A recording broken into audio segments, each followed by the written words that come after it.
C'est la République les Jaraf.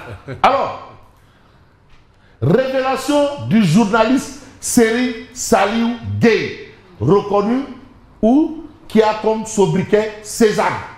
En abrégé, Serigne Saliou Gueye Cézanne. Un ancien de CNTV. Un ancien d'ici, qui a fait les beaux jours du Témoin, qui a fait les beaux jours de D-Média.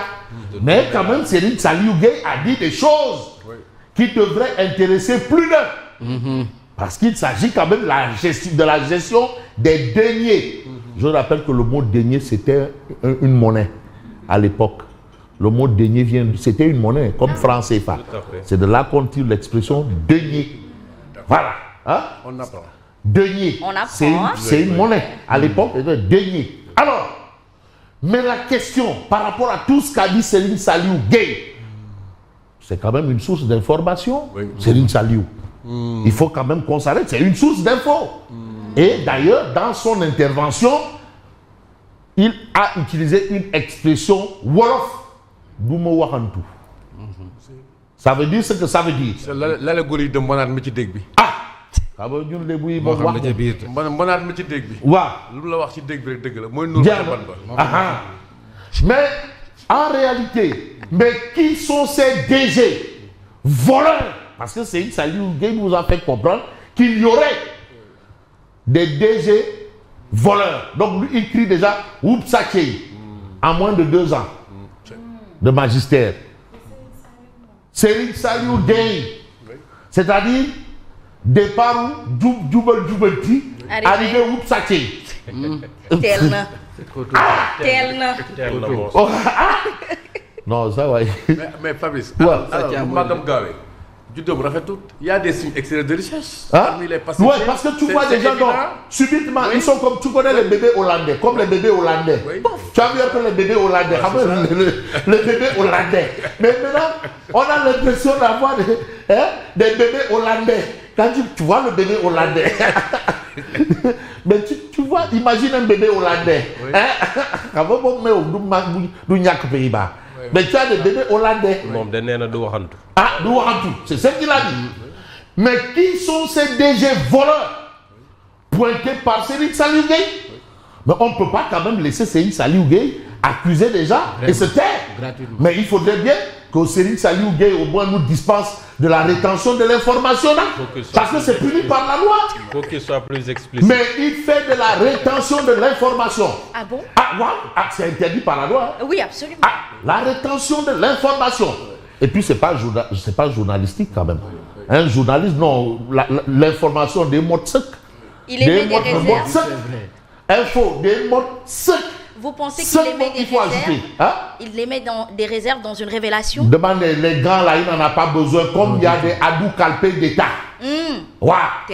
Parce qu'il parle de gens qui se sont subitement enrichis.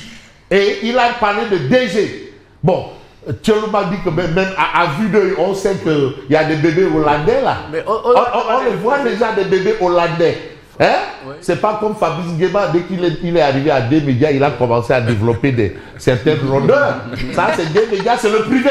Oui. Mais maintenant, quand tu développes les mêmes rondeurs que Fabrice Nguema dans le public, là, ça devient autre chose. Voilà, mais comme il est dans le privé, quand il a commencé, hein, voilà. Donc, bref, ça, c'est dans le privé. Khalisou Bougadji. Voilà, donc c'est ça. Voilà, bref.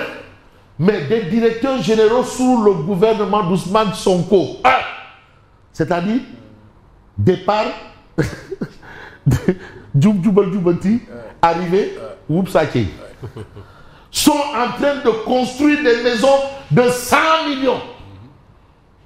Et il a même fait une évaluation. Parce que quand même, le mot 100 millions n'est pas sorti de ex nihilo. On a quand même affaire à un expert en information. Il ne va pas utiliser 100 millions comme ça. Il a dû voir un expert qui lui a dit que bon, minimum 100 millions.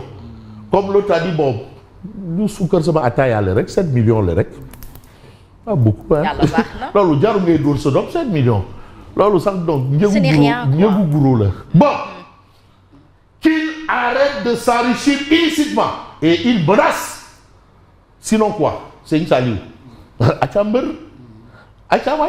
Alors, les corps de contrôle doivent sévir. Ça, c'est ce qu'a dit Serigne Saliou. Mais vous avez déjà un DG. Avant de dire qu'il se sent il y a un DG déjà. Madame 7 millions. Lui, il dit, bon, c'est que vous aussi, vous avez trop considéré que qui dans genre d'homme il y a Qui ça papa? Non, il y a fils à papa et il y a fils à Yaï Boïma. Voilà, d'homme gourmet.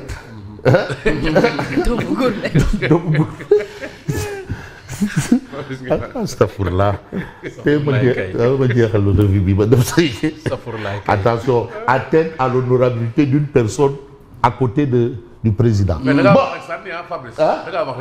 Ouais. En tout cas, il y a eu un point à la ligne. En tout cas, Fadilou Keïta demande à Salihou Gueye de donner des noms. Mais info des mots secs. Information comme Teranga, parce que Teranga a des mots secs. Ah waouh. De faire un mot sec. Quand tu vas à Touba Pékouk Serel, en tout cas, tu vas ressortir là-bas au moins et avec du pain de sel et du mokom.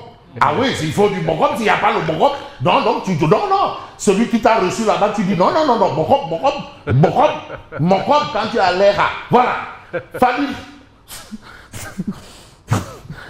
Fadilou Keïta demande à César de donner des noms. Tu as dit tu peux. Mais peu maintenant, c'est une salut, peu maintenant. Peu maintenant, peu. Voilà. Donc voilà la situation.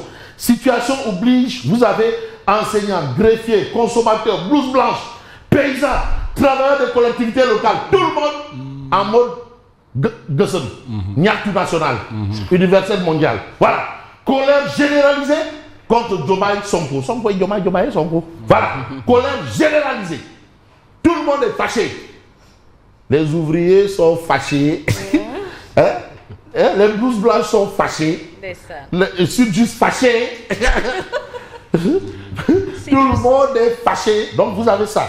Donc on a cette actualité. Colère généralisée contre Diomaye Sonko. Mais vous avez en marge de la réunion de coordination de l'Union africaine et des CER, le forum économique du FOGECA, se tiendra à Malabo, en Guinée équatoriale. Oui. À Malabo, en Guinée équatoriale. Mais on va s'intéresser à quoi? J'ai voulu dire à Fofana. Fof, salam alaikum. Alors, bref, vous avez Momar Ndao de Ascosen. Mais plus que apparemment tout ce qu'on entend ici et là, ça ressemble plus à du Golobey Baboundi Doundé. De grâce, ça ne fait pas des acteurs de Golo et de Babou. Attention. Oui. Non. Golo est une économie du Soulbouki, Soulibouki. Et voilà pourquoi Momar Ndao, du Ndoukoumban, Momar Ndao.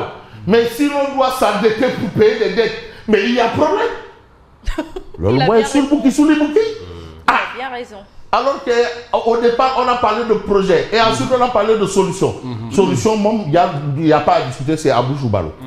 C'est Abou Choubalo. Non. C'est Abou Choubalo, solution. Pourtant, il a une association avec S. Abou Choubalo. Il y en a plusieurs, hein? Non, c'est Abou Choubalo. Oui, c'est vrai. Non, c'est Abou Choubalo. Voilà, c'est ça, c'est Abou Choubalo. Voilà, parce que moi, jusqu'à preuve du contraire, ceux qui développent un pays, moi j'ai toujours entendu programme. C'est la première fois que j'entends projet. Bon, où est la différence? Moi, mon niveau CM1 là. Bon, on s'intéresse à Waf quotidien. Mais où va le Sénégal? Waf fait. Parce que vraiment, ceux qui sont aux affaires et au courant des affaires, ceux qui nous disent, mais roule. Et voilà pourquoi Waf Quotidien reprend les propos. Pays au 4e sous-sol. Marge de manœuvre quasi inexistante. Parce que d'autres ont parlé de pays en ruine. Les gens, mais où sont les décombres? Le pays, la nouvelle expression. Une pirogue trouée de partout. Ça c'est Cheikh Diba. Sauf qu'il sauf trouée de partout. Ce n'est pas des questions de pirogues qui vont en Espagne. Mais une pirogue trouée de partout. Mais où va le Sénégal? Mais il y a quand même un lourd héritage de l'État APR. Parce que Cheikh Diba nous a dit que l'IE, c'est l'APR. Aïssata Talsat, député, mais qui dit que les chiffres de la LFR sont alarmants. Ça, c'est un fait. Mais Cheikh Diba, ministre des Finances, Lui dit que les 10 000 milliards de dettes ne sont pas de la responsabilité du gouvernement actuel. D'où c'est une dette, comme d'où c'est une nawet.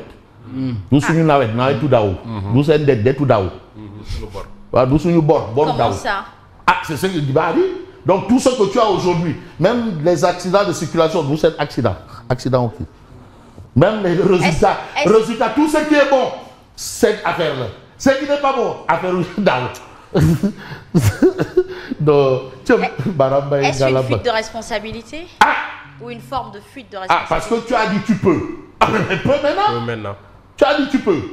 Quelqu'un qui a l'habitude de manger de la cola rouge, c'est pas des dents jaunes qui vont l'effrayer? Absolument pas. Quelqu'un qui a l'habitude de manger la cola rouge, c'est pas des dents jaunes qui vont l'effrayer? Alors, vous avez népotisme, gabégie, gestion clanique au FD Sud. Fatou Ndiaye Diop Blondin accusé. Maître Aïssata Talsal enfonce Diba.